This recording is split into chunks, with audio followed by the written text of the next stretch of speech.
Magandang buhay! 1, 2, 3, welcome! Welcome na naman po sa panibagong namang vlog ni Michikoy.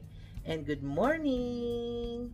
So for today's video, ang pag-uusapan naman po natin is for day number 8. And ang topic po natin ngayon is love is not jealous. So, not jealous po, okay?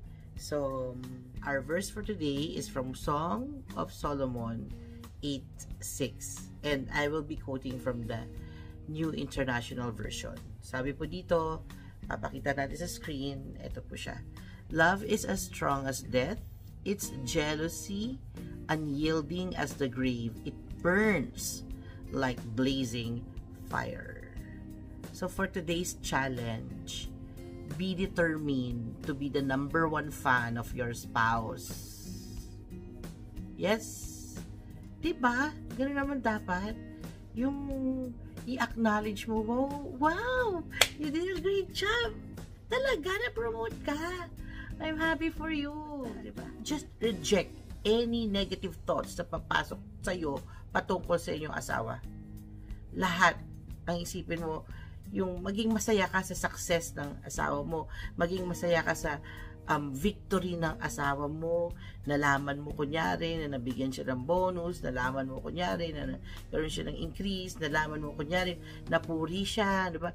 Nalaman mo kunyari na natapos. Maging masaya ka para dun sa naging achievement yan ng iyong asawa.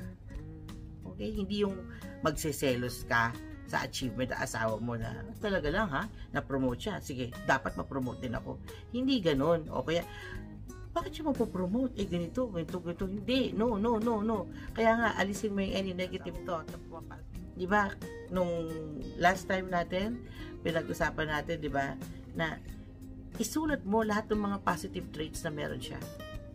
So, balik-balikan mo yun. Oo nga, no? Kaya pala siya nagkaroon ng ganito, na-achieve nito kasi ito yun, oh, ito yung positive trait ng asawa ko na yun. So, ilan po yun. Once again, love is not jealous. So, I hope meron po tayo nakuha ngayon. This is our 8th day and magandang buhay and God bless us all.